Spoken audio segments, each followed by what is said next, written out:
À la frontière cambodgienne, Tay Ninh, la Rome du caodaïsme. Derrière ces murs, sur un immense domaine, le Vatican dont parlait le médium de Saigon. Là-bas, avec ces histoires de revenants, le caodaïsme pouvait faire sourire. À Tay Ninh, on comprend vite que ce n'est pas une plaisanterie. Dans la ville et ses environs, une grande partie de la population vit dans le culte de Cao Dai. Au Vietnam, la secte compterait aujourd'hui 3 millions de fidèles. M. Nguyen est l'un d'entre eux.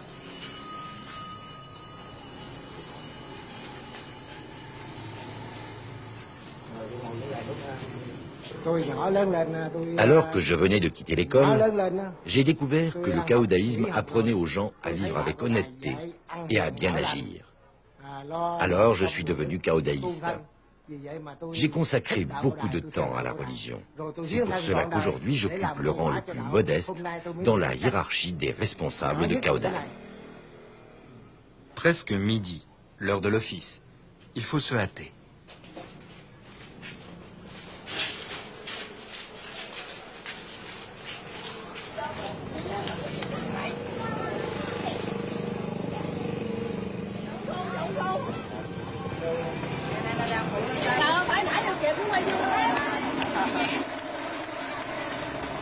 Méfiance de ses chefs ou problème d'autorisation gouvernementale, c'est la première fois qu'une caméra de télévision va franchir l'enceinte du Vatican caodaïste.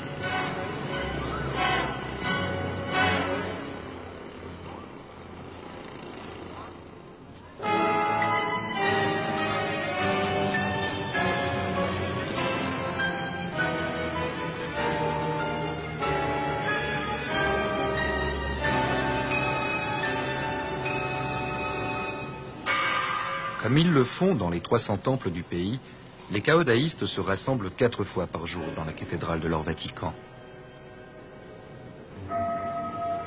Il faut avoir 18 ans pour assister à la cérémonie.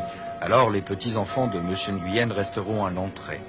L'occasion de saluer un Victor Hugo dont finalement, comme leur grand-père, ils ne savent pas grand-chose. Victor Hugo et ceux qui sont représentés avec lui sont des messagers célestes venus conseiller nos représentants suprêmes. Je ne sais pas grand-chose de Victor Hugo. Pour en savoir plus, vous pouvez chercher dans vos livres d'histoire. La cérémonie va commencer, sous l'œil de Cao Dai bien sûr, mais aussi sous le regard du bâtisseur disparu et statufié du Vatican, M. Pham Công Thach.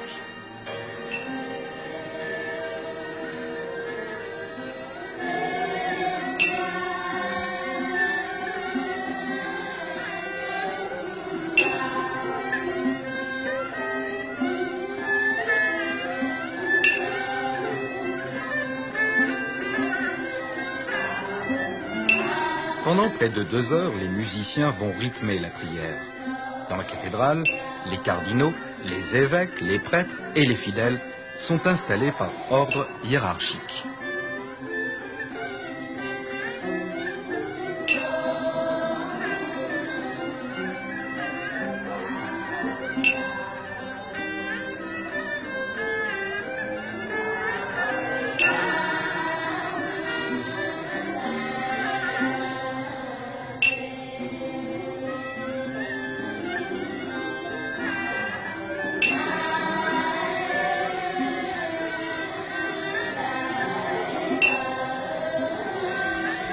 La ferveur est réelle, mais le décor est déroutant. Déroutant aussi le panthéon caodaïste.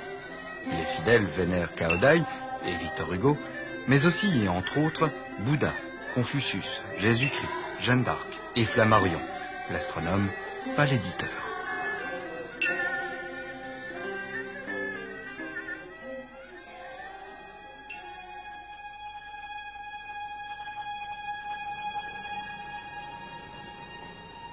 La secte a été créée en 1921 par un fonctionnaire vietnamien passionné de spiritisme.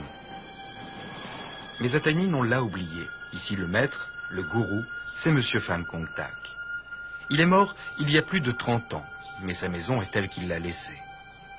Comme ce dignitaire, tous vouent un véritable culte à sa personne. Le seigneur Pham Công Thach a fait construire le Saint-Siège et le domaine tout autour. Il a parfaitement organisé le travail et la vie de ses habitants. Pour faire tout cela, il faut un talent exceptionnel. Ces réalisations sont hors de portée des gens ordinaires comme nous. Il nous a fait un don immense et nous ne l'oublierons jamais. Aucun leader, aucun pape n'a été nommé depuis la mort de Van Contact. Sous son impulsion, le Vatican s'est doté de son école, de son imprimerie, de son hôpital, de son tribunal, de ses administrations et même pendant un temps, de son armée. Taïnin était alors un État dans l'État.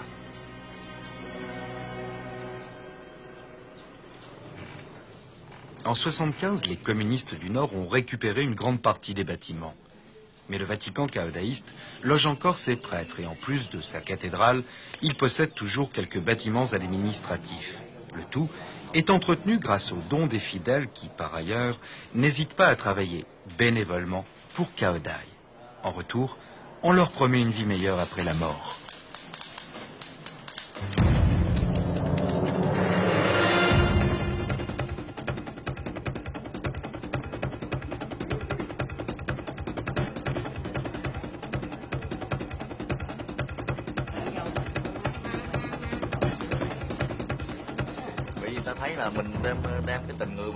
Les gens voient que notre religion les traite avec humanité et de manière égalitaire.